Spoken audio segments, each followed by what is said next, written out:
Hello friends, welcome to KVS special channel. जैसा कि आप सब जानते हो, मैंने अपने चैनल पर एक न्यू सीरीज स्टार्ट की हुई है केवीएस पीआरटी ईवीएस से रिलेटेड, जिसमें मैं आपको ईवीएस के सभी टॉपिक्स कवर कराती हूँ according to the new syllabus जो आपका 2018 में अपडेट हुआ है। मैंने ईवीएस के काफ़ी सारे टॉपिक्स ऑलरेडी अपलोड कर दिए हैं। प्लेलिस्ट का लिंक मैं आपको डिस्क्रिप्शन बॉक्स में प्रोवाइड कर दूंगी। उस लिंक पर क्लिक करते ही आपको पता चल जाएगा जो वीडियोस जो टॉपिक्स कवर हो चुके हैं उन सब के बारे में, और आप अपने अकॉर्डिंग उनको गो थ्रू कर सकते हो। आज जो हम टॉपिक करने जा रहे हैं वो है health services at village and district level. तो इसको हम देखेंगे हेल्थ सर्विसेज में हमारा पब्लिक हेल्थ सर्विस और प्राइवेट हेल्थ सर्विस, सार्वजनिक स्वास्थ्य सेवाएं और निजी स्वास्थ्य सेवाएं, उनके बारे में जानेंगे। रूरल एरियाज़ में कैसी हेल्थ सर्विसेज है, अर्बन एरियाज़ में कैसी हेल्थ फैसिलिटीज़ है, तो उन सब के बारे में देखते हुए चलेंगे। सो करते हैं क्लास स्टार्ट। तो सबसे पहले बात आती है हेल्थ की। तो हेल्थ क्या होता है कि हम इलनेस से फ्री है, इंजरी से फ्री है, या फिर हम अपना डेली फंक्शनिंग जो हम डे टू डे लाइफ की एक्टिविटीज़ करते हैं वो प्रॉपरली कर पा रहे हैं। It means we are healthy. India has the largest number of medical colleges in the world. ये पता होना चाहिए कि विश्व की अगर बात करें तो भारत में सबसे ज़्यादा मेडिकल कॉलेजेस है, और यहाँ पर हर साल डॉक्टर्स भी काफ़ी लार्ज नंबर्स में प्रोड्यूस होते हैं। एवरी ईयर अप्रोक्सीमेटली 15,000 के करीब नए डॉक्टर्स क्वालिफाई करते हैं हर साल। आगे बढ़ते हैं तो आप देखेंगे कि भारत के अंदर बहुत लार्ज नंबर में मेडिकल टूरिस्ट आते हैं। मेडिकल टूरिस्ट कौन होते हैं? जो दूसरी कंट्रीज से अपना इलाज कराने के लिए, ट्रीटमेंट के लिए इंडिया में आते हैं, तो वो होते हैं मेडिकल टूरिस्ट। तो इट मीन्स कि इंडिया की अगर हेल्थ फैसिलिटीज़ अच्छी है तो इसी वजह से तो दूसरे देश के लोग अपना इलाज कराने के लिए आते होंगे, है ना। तो मेडिकल टूरिस्ट भी लार्ज नंबर में आते हैं इंडिया में from many countries. India is the fourth largest producer of medicines in the world. So ये सारा जो पढ़ा रही हूँ ना, ये NCERT बेस से पढ़ा रही हूँ। तो कहा गया है कि फोर्थ लार्जेस्ट प्रोड्यूसर है मेडिसिन्स को प्रोड्यूस करने में। भारत का जो रैंक है वो है फोर्थ पूरे वर्ल्ड में, और लार्ज एक्सपोर्टर ऑफ मेडिसिन्स भी है। 21% of communicable diseases are waterborne, for example diarrhea, worms, hepatitis etc. तो ये बताना इसलिए ज़रूरी है कि बेटा अगर हेल्थ की बात कर रहे हैं, अगर हम डिजीज़ की बात कर रहे हैं, तो ये देखिए कि ज़्यादातर जो बीमारियाँ होती हैं ना, वो ख़राब पानी और ख़राब खाने की वजह से होती है, या फिर अनहाइजीनिक की वजह से होती है कि अगर गार्बेज ज़्यादा इकट्ठा हो गया है और मस्कीटोज़ आ रहे हैं तो उस वजह से होती है। ठीक है, तो यहाँ आंकड़ा दिया गया है कि 21% जो संक्रमित रोग है वो वाटर बोर्न है, पानी की वजह से होते हैं। मान लीजिए खराब पानी, गंदा पानी आपने कंज्यूम कर लिया, या फिर जो पुअर लोग हैं, अब हमको अगर साफ़ पानी मिल रहा है, इट डजंट मीन, या हमारे घर में अगर आरओ है तो इसका मतलब ये नहीं है कि पूरी दुनिया के पास आरओ है या सबको ही स्वच्छ पानी मिल रहा है। अगर आप गहराई से देखोगे ना तो आप पाओगे कि बहुत सारे लोग ऐसे हैं जो जिनको पानी बहुत कम मात्रा में मिल रहा है, या फिर पानी की मार्केट्स खुल गई है। गुजरात के अमरेली में अगर बात करूं तो वहाँ पर प्रॉपर वाटर मार्केट है, पानी सबको खरीदना पड़ता है। जैसे हम सब्जियां खरीदते हैं वैसे हम वहाँ पर वाटर बॉटल्स खरीदते हैं। वहाँ पर एक धंधा बना लिया है, बिजनेस बना लिया है पानी बेचने का। या फिर कई और जगह पर बात करूँ तो पानी अवेलेबल तो है, लेकिन वो कंजम्पशन के लिए ठीक नहीं है, उनको हम पी नहीं सकते, पोर्टेबल वाटर वो नहीं है, या फिर सेफ़ नहीं है ड्रिंकिंग के लिए। तो ऐसे चीज़ें हैं, और यही चीज़ें हैं कि 21% जो संक्रमित रोग होते हैं वो पानी की वजह से होते हैं। एग्जाम्पल्स दिए गए हैं डायरिया, वर्म्स, हेपेटाइटिस। तो ये कुछ एग्जाम्पल्स हैं। तो भारत की अगर बात करें तो यहाँ पर बहुत लार्ज नंबर में डॉक्टर्स, क्लिनिक्स, हॉस्पिटल सब कुछ मौजूद है। हमारी कंट्री के पास पूरा अच्छा कंसिडरेबल एक्सपीरियंस एंड नॉलेज है पब्लिक हेल्थ केयर सिस्टम को रन करने में। ठीक है, सार्वजनिक स्वास्थ्य सेवाओं को रन करने में हमारी कंट्री के पास प्रॉपर अनुभव है, ज्ञान है, सब कुछ है। तो यही जो सिस्टम है, this is a system of hospitals and health centres run by the government. ये जो क्वेश्चन आया था केवीएस पीआरटी 2018 में, यही क्वेश्चन पूछा गया था कि जो पब्लिक हेल्थ सर्विसेज है ना, वो उनको कौन संचालित करता है, उनको कौन चलाता है। तो राइट आंसर क्या हो गया था? गवर्नमेंट। ठीक है, तो ये आपको पता होना चाहिए कि ये जो सिस्टम है, system of hospitals and health, public health care system की बात हो रही है, सार्वजनिक स्वास्थ्य सेवाएं की बात कर रही है, तो ये कौन चलाता है, कौन रन करता है? सरकार चलाती है, सरकार संचालित करती है। आगे बढ़ते हैं। India has been a phenomenal advancement in medical sciences. अगर बात करूं तो पहले जितना मोर्टेलिटी रेट था या पहले जो बीमारियां थी उनके अगर ट्रीटमेंट नहीं मौजूद थे, टाइम के साथ एडवांसमेंट होती है, टाइम के साथ नई इन्वेंशन होते हैं, नई दवाइयाँ आती है। और अगर किसी एक बीमारी ने बहुत सारे लोगों की जान ली है तो बाद में उसका हमारे जो टेक्नोलॉजी है उसकी एडवांसमेंट की वजह से, मेडिसिन की वजह से उसका उपाय खोजा जाता है। अगर हम कोरोना की ही बात करें, ठीक है, अभी जो महामारी चल रही है वो तो कोरोना है, इसकी भी कोई प्रॉपर तो दवाई नहीं आई है, लेकिन साइंटिस्ट और मेडिकल एक्सपर्ट जितने भी है मेडिकल साइंस में क्या हो रहा है कि पूरी खोज चल रही है कि इसकी पर्टिकुलर हमें मेडिसिन बनानी है ताकि हम लोगों को बचा सके, लोगों की ज़िंदगियों को बचा सके, है ना। तो यही बात की गई है मैंने। सो बेटा यही बात मैं कह रही थी आपको कि हेल्थ केयर फैसिलिटीज़ जो है ना उनको दो तरीके से कैटेगराइज किया गया है, दो तरीके से वर्गीकरण किया गया है उनका। पब्लिक हेल्थ सर्विसेज, सार्वजनिक स्वास्थ्य सेवाएं, और प्राइवेट हेल्थ सर्विसेज, निजी स्वास्थ्य सेवाएं। तो दो पार्ट्स में बांटा गया है, ये पता होना चाहिए। तो सबसे पहले हम देखते हैं पब्लिक हेल्थ सर्विसेज के बारे में, देन हम पढ़ेंगे प्राइवेट हेल्थ सर्विसेज के बारे में। सो आप स्क्रीन पर देख सकते हो, public health services is a chain of health centres, hospitals run by the government. ठीक है, सरकार के द्वारा चलाए गए जो हेल्थ सेंटर्स है या हेल्थ सर्विसेज है वो है। हॉस्पिटल्स जो रन होते हैं, गवर्नमेंट हॉस्पिटल्स जहाँ पर इलाज होते हैं। गवर्नमेंट हॉस्पिटल्स की अगर बात करूँ तो वहाँ पर क्या फ़ायदा है कि जो दवाइयाँ मिलती है, जो ट्रीटमेंट होता है, या तो वो बिल्कुल ही लो कॉस्ट पे मिलेगा, बहुत ही न्यूनतम प्राइस लेंगे, और या फिर बिल्कुल ही फ्री ऑफ कॉस्ट होगा। ठीक है, फ्री में इलाज होगा, जिससे क्या होगा कि कोई अगर गरीब आदमी भी है वो भी अपना इलाज करा सकता है। They are linked together so that they cover both rural and urban areas and can also provide treatment to all kinds of problems from common illnesses to special service. ठीक है, तो ये रूरल एरियाज़ को भी cover करते हैं, urban areas को भी कवर करते हैं। एज अ होल बात करूँ तो पूरे इंडिया में है गवर्नमेंट हॉस्पिटल्स, हेल्थ सेंटर्स। तो ये जो चेन है जो गवर्नमेंट के द्वारा चलाई जा रही है, बनाई गई है, इसमें हर टाइप के आपके बीमारी के इलाज होते हैं, चाहे वो कॉमन इलनेस है, साधारण आपका बुखार है, या फिर कोई स्पेशल आपको सर्विस देनी है, या फिर कोई बड़ी बीमारी है, कोई इमरजेंसी सिचुएशन है, ठीक है, कोई टेस्ट करना है, तो ये सब चीज़ें भी वहाँ पर मौजूद होती है।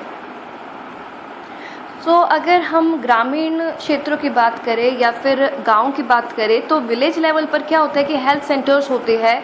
ठीक है, ये जो स्वास्थ्य केंद्र होते हैं, प्राइमरी हेल्थ सेंटर्स जिसको हम कहते हैं। मान लीजिए किसी एक गांव में एक हेल्थ सेंटर है तो वहाँ के जो आसपास के गांव होंगे वो भी उस हेल्थ सेंटर से फैसिलिटीज़ ले सकते हैं, अपना इलाज करा सकते हैं, अपने ट्रीटमेंट करा सकते हैं। सो विलेज लेवल पर जो हेल्थ सेंटर होता है उसमें यूजुअली एक नर्स होती है और विलेज हेल्थ वर्कर्स होते हैं। इनको कौन ट्रेन करता है? ठीक है, इनको ट्रेन करता है किया जाता है under the supervision of doctors. Doctors के सुपरविज़न में ये काम करते हैं। और कॉमन इलनेसेस जो अगर खांसी है, जुकाम है, या फिर बुखार है, इस टाइप की, या लूज मोशंस हो गए हैं, कॉमन इलनेसेस जितने भी हैं ना, उनके इलाज के लिए इनको ट्रेनिंग दी जाती है या ट्रेन किया जाता है, आप कह सकते हो प्राइमरी हेल्थ सेंटर में। ठीक है, such a centre cover many villages in a rural area. तो रूरल एरिया में बहुत सारे विलेजेस को ये सेंटर्स कवर करते हैं। सो अगर डिस्ट्रिक्ट लेवल की बात करूँ तो डिस्ट्रिक्ट लेवल पर डिस्ट्रिक्ट हॉस्पिटल्स मौजूद होते हैं। और इनका एक काम ये भी होता है कि जो ये गांव में, रूरल एरियाज़ में प्राइमरी हेल्थ सेंटर्स है ना, प्राथमिक स्वास्थ्य केंद्र है, इनको भी सुपरवाइज करें, इनको भी देखें कि ये अपना काम जो है सुचारू रूप से कर रहे हैं या नहीं कर रहे हैं। लार्ज सिटीज़ की अगर बात करें तो आपको सबको पता है कि वहाँ पर हमें गवर्नमेंट हॉस्पिटल्स भी देखने को मिलते हैं, प्राइवेट हॉस्पिटल्स भी देखने को मिलते हैं, और वो बहुत बड़ी तादाद में देखने को मिलते हैं। ठीक है, तो ये चीज़ large cities have many government hospitals. सिर्फ यहाँ पर गवर्नमेंट हॉस्पिटल्स अभी मैंने सिर्फ इसलिए मेंशन किया है क्योंकि हम क्या पढ़ रहे हैं, पब्लिक हेल्थ सिस्टम पढ़ रहे हैं अभी, पब्लिक हेल्थ सर्विसेज पढ़ रहे हैं अभी। ठीक है, वैसे अगर सिटीज़ की बात करें तो प्राइवेट एंड पब्लिक या गवर्नमेंट हॉस्पिटल्स दोनों वहाँ पर मौजूद होते हैं और काफ़ी बड़ी संख्या में मौजूद होते हैं। कुछ अगर विलेजेस की बात करें तो वहाँ पर इतनी फैसिलिटीज़ नहीं होती। अगर इमरजेंसी सिचुएशन होती है या फिर कुछ भी ज़्यादा इलनेस होती है तो उनको उनके गांव में अगर फैसिलिटीज़ इतनी नहीं है तो उनको शहरों में मूव करना पड़ता है, शहरों के हॉस्पिटल्स में जाना पड़ता है और अपना ट्रीटमेंट लेना पड़ता है, ट्रीटमेंट कराना पड़ता है। ठीक है। तो ये डिफरेंस है रूरल एरियाज़ में और अर्बन एरियाज़ में, शहरों के बीच में और गाँव के हेल्थ फैसिलिटीज़ के बीच में। अब बात आती है कि ये जो हेल्थ सर्विसेज है इनको हम पब्लिक क्यों कहते हैं। ठीक है, अब मैं कह रही हूँ पब्लिक हेल्थ सर्विसेज या सार्वजनिक स्वास्थ्य सेवाएं, तो इनको हम पब्लिक क्यों कहते हैं, इस वजह से क्योंकि बेटा जो गवर्नमेंट होती है ना वो अपने कमिटमेंट्स करती है, जैसे कि अगर हम सत्ता में आए तो हम एजुकेशन के लिए काम करेंगे, हम हेल्थ के लिए काम करेंगे, हम स्कूल्स बनवाएंगे, हम हॉस्पिटल्स बनवाएंगे, ये मशीन्स रखवाएंगे, ऐसा ये वादे करते हैं। तो अपने कमिटमेंट्स को फुलफिल करने के लिए ये सिटीजन्स के लिए तो काम करते हैं, है ना।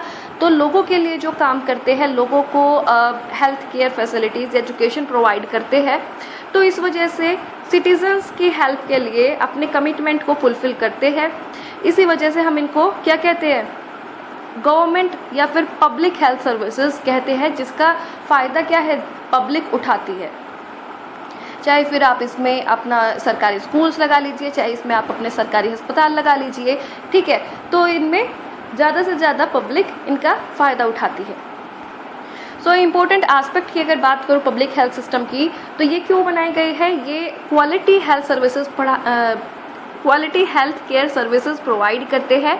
ठीक है, अच्छी हेल्थ सर्विसेज होती है, यहाँ पर काफ़ी काबिल डॉक्टर्स होते हैं, लेकिन और इलाज क्या है कि या तो फ्री में हो जाएगा या लो कॉस्ट में हो जाएगा, ताकि पुअर गरीब से गरीब इंसान भी है वो भी अपना इलाज करा सके। लेकिन एक ड्रॉबैक ये है कि ना सरकारी अस्पतालों में भीड़ बहुत ज़्यादा मिलती है, बहुत ज़्यादा क्राउड हमें देखने को मिलता है, जिसकी वजह से घंटों तक लाइनों में खड़ा रहना पड़ता है और इंतज़ार करना पड़ता है। तो ये चीज़ भी है, क्योंकि आबादी अगर इतनी है, अगर हम अपनी इंडिया की बात करें तो 130 करोड़ प्लस अगर आबादी है, तो गवर्नमेंट हॉस्पिटल्स का तो बुरा हाल होना ही है ना, क्योंकि बीमारियां भी इतनी हैं। और तो यही है important functions of public health system की बात करते हैं कि जो ये सार्वजनिक स्वास्थ्य सेवाएं है, इनका इम्पोर्टेंट उद्देश्य क्या है, फंक्शन क्या है। तो इनका इम्पोर्टेंट फंक्शन एक ये है कि to take action to prevent the spread of disease such as TB, malaria, jaundice, cholera, diarrhoea, chikungunya etcetera. ठीक है, और सोशल कैंपेन चलाना, ये बीमारियां फैलने से रोकना कि भाई ज़्यादा लोग इसके चपेट में ना आए, चाहे वो चिकनगुनिया है, चाहे वो डायरिया है, चाहे वो मलेरिया है, क्योंकि ये सब क्या होते हैं, कम्युनिकेबल डिजीज़ होती है, एक पर्सन से दूसरे पर्सन में फैल सकती है।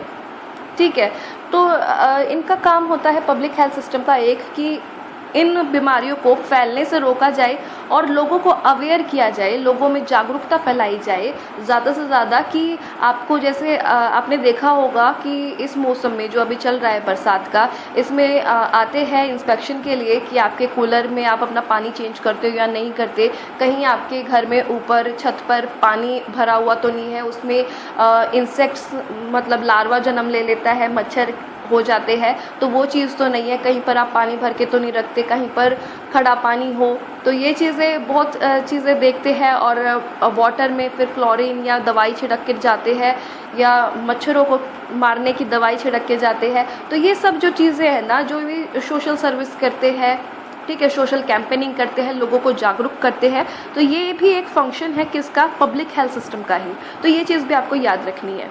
ठीक है, ये चीज़ देख सकते हो कि according to our constitution it is the primary duty of the government to ensure the welfare of the people and provide health care facilities to all. ठीक है, ये प्राथमिक ड्यूटी है सरकार की कि ये देखे कि हमारे जो जनसंख्या है उनके हक में काम करे, उनके बेनिफिट के लिए काम करे, उनके वेलफेयर के लिए काम करे और उनको अच्छी हेल्थ केयर फैसिलिटीज़ प्रोवाइड करे। The government must safeguard the right to life of every person. Right to life को बचाने का जो फंडामेंटल राइट है ना, राइट टू लाइफ है ना, आर्टिकल 21, तो उसका भी सेफगार्ड करने का काम किसका है, सरकार का है। It is the duty of the government to provide the necessary health services including treatment in emergency situations. ठीक है, हेल्थ सर्विसेज तो प्रोवाइड करनी ही है, साथ में अगर कोई इमरजेंसी सिचुएशन है, किसी पर्सन की बहुत ज़्यादा हालत ख़राब है, तो उनका भी ट्रीटमेंट प्रोवाइड करना और अच्छा ट्रीटमेंट प्रोवाइड करना, ये भी जिम्मेदारी है किसकी, सरकार की, या आप कह सकते हो पब्लिक हेल्थ सर्विसेज की। तो ये चीज़ें मैं क्यों बता रही हूँ, ये चीज़ बताना चाहूँगी कि अगर एनसीईआरटी की बुक्स खोल करके देखोगे ना, तो उसमें ना एक दिया हुआ है दृष्टांत कह सकते हो, जो रियल स्टोरी है, ठीक है, हकीकत में जो चीज़ हुई थी। तो उसमें क्या होता है कि एक पर्सन है हकीम शेख, जो कि वेस्ट बंगाल का रहने वाला है और किसी एक समिति से, मजदूर समिति का मेंबर भी है। तो वो 1992 में चलती ट्रेन से गिर जाता है और उसके सर में सिवियर इंजरी हो जाती है, ठीक है, उसका सर बहुत बुरी तरीके से हिट हो जाता है और फट जाता है कह सकते हो आप।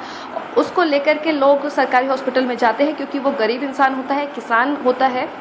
तो प्राइवेट हॉस्पिटल्स की अगर बात करो तो प्राइवेट हॉस्पिटल्स में आपको भी पता है कि ट्रीटमेंट कितना महंगा होता है, कितना ज़्यादा पैसा लगता है। तो उसको गवर्नमेंट हॉस्पिटल में लेकर के गए, उन्होंने मना कर दिया कि यहाँ पर कोई बेड नहीं है, आप दूसरी जगह पर जाइए। उसको दूसरे गवर्नमेंट हॉस्पिटल में लेकर के गए और वहाँ भी उसको रखने से मना कर दिया।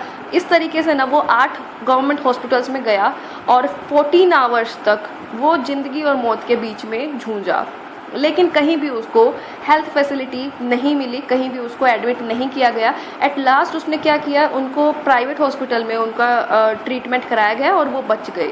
और उन्होंने फिर उसके बाद राइट टू लाइफ, ये जो पढ़ रहे हो ना कि government must safeguard the right to life of every person, इस बेसिस पर उन्होंने मुकदमा किया कोर्ट में कि वेस्ट बंगाल सरकार के अगेंस्ट कि मेरा राइट टू लाइफ छीना गया है, मुझे एडमिट नहीं किया गया, मैं 8 हॉस्पिटल्स में घूमा और 14 आवर्स तक, और उनको सरकार को सरकार को पैसे देने पड़े, उनको सरकार की हार हुई, उस हकीम शेख जो थे उनकी जीत हुई उस केस में। तो इस बेसिस पर ये सारे जो ये पॉइंट्स पढ़ रहे हो ना कि कॉन्स्टिट्यूशन में ये चीज़ है, प्राइमरी ड्यूटी है हेल्थ केयर प्रोवाइड करनी, राइट टू लाइफ का, तो ये चीज़ें वहाँ से है। तो ये भी बताना आपको ज़रूरी था।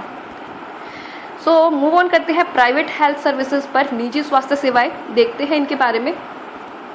सो अगर बात करें अपनी कंट्री के, तो wide range of private health facilities हमें देखने को मिलती है, ठीक है। अपना निजी क्लिनिक्स खोल लेते हैं डॉक्टर्स, प्राइवेट हॉस्पिटल्स भी है, प्राइवेट क्लिनिक्स भी है, प्राइवेट लैब्स भी है। तो हेल्थ फैसिलिटीज़ हमें बहुत बड़े पैमाने पर देखने को मिलती है। रूरल एरियाज़ की बात करें तो हमें रजिस्टर्ड मेडिकल प्रैक्टिशनर्स देखने को मिलते हैं, आरएमपी। अगर बाय चांस फुल फॉर्म पूछ रहे हैं तो पता होना चाहिए रजिस्टर्ड मेडिकल प्रैक्टिशनर्स कौन होते हैं। ये जो इनके पास प्रॉपर क्वालिफिकेशन तो नहीं होती, ठीक है, डिग्रीज वगैरह, लेकिन इनके पास पूरा एक्सपीरियंस होता है, जो कि डॉक्टर के सुपरविज़न में काम करते हैं। तो हमें रूरल एरियाज़ में ज़्यादातर रजिस्टर्ड मेडिकल प्रैक्टिशनर्स देखने को मिलते हैं, ठीक है। अर्बन एरियाज़ की बात करो तो वहाँ पर हमें लार्ज नंबर ऑफ डॉक्टर्स देखने को मिलते हैं, और जो हमें स्पेशलाइज्ड सर्विसेज भी प्रोवाइड करते हैं। स्पेशलाइज्ड सर्विसेज में आपका हर एक टाइप का ट्रीटमेंट हो सकता है, ठीक है, हर एक टाइप का टेस्ट हो सकता है, चाहे वो CT स्कैन है, चाहे वो MRI है, चाहे वो एक्सरे है, वो सर्विसेज, या फिर इमरजेंसी सर्विसेज ICU में, या कुछ भी इसके अलावा।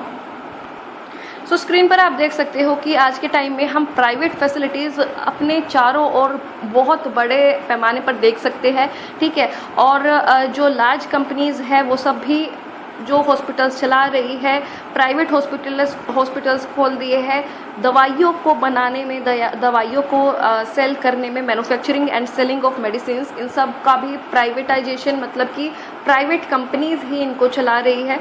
तो प्राइवेट हेल्थ सर्विसेज भी हमें काफ़ी बड़े उसमें देखने को मिलती है। नेक्स्ट है कि medical council of India's code of medical ethics. तो मेडिकल काउंसिल ऑफ इंडिया ने कुछ मेडिकल एथिक्स बताए हैं कि हर एक फिजिशियन को, हर एक डॉक्टर को should as far as possible prescribe drugs with generic name, and he or she shall ensure that there is a rational description and use of drugs। तो इसका मतलब ये है, जेनरिक नेम क्या होता है? जेनरिक नेम होता है आपका केमिकल नेम, ठीक है। किसी भी दवाई का, मेडिसिन का केमिकल नेम भी डॉक्टर साथ में प्रिस्क्राइब करे, क्योंकि कई बार ऐसा होता है ना कि एक पर्टिकुलर अगर दवाई नहीं मिल रही है, अगर एक पर्टिकुलर दवाई नहीं मिल रही है तो आप केमिस्ट के पास जाते हो तो वो कहता है कि ये वाली दवाई ले लीजिए, इसका और उसका सेम सॉल्ट है ना। तो वही चीज़ है कि डॉक्टर को जेनेरिक नेम भी देना चाहिए, और क्या उस पर्टिकुलर ड्रग के या मेडिसिन का यूज़ है तो वो सब भी प्रिस्क्राइब करना चाहिए। सो अब बात ये आती है कि क्या प्राइवेट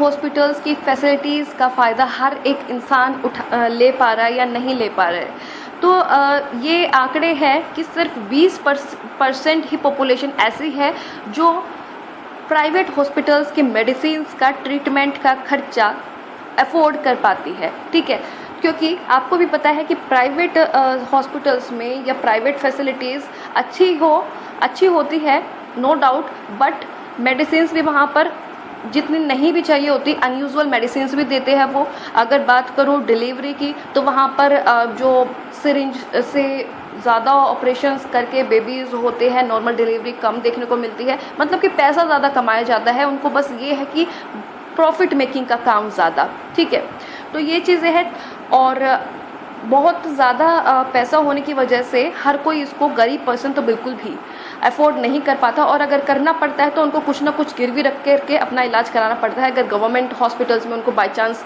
नहीं मिला इलाज और प्राइवेट हॉस्पिटल्स में कराना पड़ा, तो जो पुअर पीपल है तो उनको तो कोई ना कोई अपना सामान गिरवी रखना पड़ेगा, या अपने ज़मीन के कागज़ या कुछ भी ऐसा करना पड़ता है, ये स्टेप्स लेने पड़ते हैं।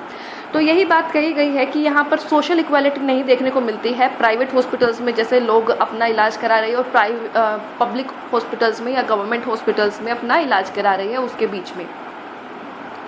नेक्स्ट बात ये है कि मेन और वीमेन के कंपैरिजन में देखें तो मेन के हेल्थ को ज़्यादा इंपॉर्टेंस दी जाती है एज़ कम्पेयर टू वीमेन, क्योंकि ये समझा जाता है, अगर पुअर फैमिली की अगर बात करूँ तो महिलाओं की हेल्थ को ना ज़्यादा कंसर्न इसलिए नहीं दिया जाता क्योंकि उनका मानना ये है कि जो कमाने वाला है, ठीक है, जो मेल है, जो भी कमा रहा है धन, तो वो उसकी जो स्वास्थ्य है वो ठीक होना चाहिए।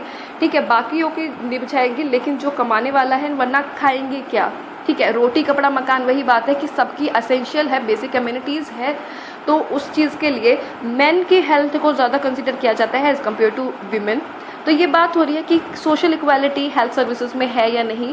अगर बात करूँ ट्राइबल एरियाज़ की, ठीक है, ट्राइबल एरियाज़ में ज़्यादातर जगह पर हेल्थ सेंटर्स है ही नहीं, अगर है कुछ मात्रा में, अगर कुछ है तो वो अच्छे तरीके से रन प्रॉपरली नहीं कर पा रही है, या फिर सबको अच्छी सेवाएं या ट्रीटमेंट नहीं प्रोवाइड करा पा रही है। तो ये चीज़ है कि कहीं पर हमें देखने को मिलती है कि लोग कितना लाभ उठा पा रहे हैं, कहीं पर नहीं उठा पा रहे, तो ये चीज़ें यहाँ बताई जा रही है।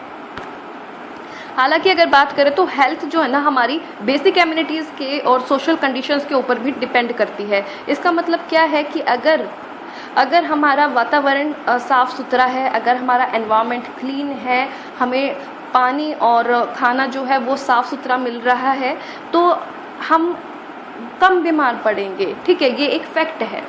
तो इसी वजह से तो आपका जो स्वच्छ भारत अभियान है, या फिर इस टाइप के कैंपेन्स चलाए जाते हैं कि आपको अपने आसपास क्या रखनी चाहिए, सफाई रखनी चाहिए एंड ऑल। तो अगर बात करूँ तो ये कुछ है कि भाई जैसे पुअर पीपल है, वहाँ पर इतनी सफाई में वो नहीं रह पा रहे हैं, या फिर उनको प्योर पोर्टेबल वाटर नहीं मिल पा रहा है, तो ज़्यादा डिजीज़ की चपेट में आने का भी डर रहता है। ठीक है, सो अब बात करते हैं कि ये चीज़ तो हमने जान ली कि कहीं पर इक्वालिटी है, कहीं पर नहीं है, कहीं पर मेन की हेल्थ को ज़्यादा इम्पोर्टेंस दी जाती है एज़ कम्पेयर टू वीमेन। तो अब क्या जाए, क्या स्टेप्स ले सकते हैं, व्हाट कैन बी डन। सो दो आपकी केस स्टडी दी हुई है एनसीईआरटी की बुक्स में। अगर देखोगे तो इन 1996 की बात कही है कि केरला के गवर्नमेंट ने ना एक बहुत बड़ा चेंज किया, एक बहुत बड़ा बदलाव लाए। उन्होंने क्या किया कि 40% जो स्टेट का बजट था ना, वो पंचायत को दे दिया, और पंचायत ने क्या किया कि जहाँ भी ज़रूरत थी उन्होंने अपने अकॉर्डिंग प्लान किया कि जहाँ भी ज़रूरत है लोगों को की, तो वहाँ पर उस पैसों को खर्च किया गया, चाहे फिर वो उनके फूड के लिए है, चाहे वो वाटर के लिए है, चाहे वो एजुकेशन के लिए है, चाहे वो हेल्थ फैसिलिटीज़ के लिए है। ठीक है, तो प्रॉपर प्लानिंग के अकॉर्डिंग विलेज लेवल पर ये वर्क किया गया और पंचायत को पैसा दे दिया गया, जिससे क्या हुआ कि जहाँ भी ज़रूरत थी वो चीज़ उन चीज़ों में सुधार लाया गया। तो इसमें ये चीज़ें भी शामिल थी कि वाटर सप्लाई स्कीम्स को चेक किया गया कि हर जगह पर पानी पहुंच रहा है या नहीं पहुंच रहा है, अगर पहुंच रहा है तो वो साफ़ है या नहीं, तो ये सारी चीज़ें देखी गई।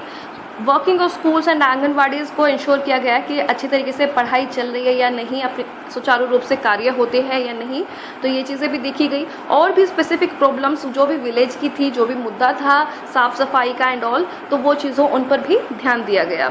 तो अगर एक चीज़ आप सोचिए कि अगर एजुकेटेड है, एजुकेशन ही एक ऐसी चीज़ है जो समाज में बदलाव ला सकता है ना। एजुकेशन ही एक ऐसा हथियार है, आप कह सकते हो, जिसके द्वारा समाज में बदलाव लाया जा सकता है। अगर आप एजुकेटेड हो तभी आपको पता है कि सफाई का क्या महत्व है ना।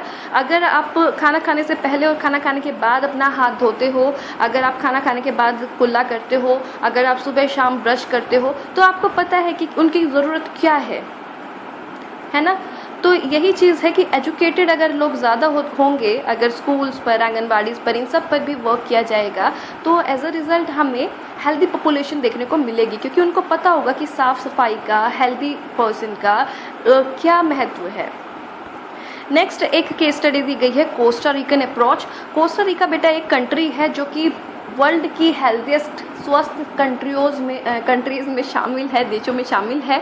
और ये जो कोस्टा रिका है वो साउथ अमेरिका का एक देश है। और इसके अगर reason can be found in their constitution, संविधान में, ठीक है, कंस्ट्रक्शन नहीं आएगा, ये टाइपिंग एरर हो गई है।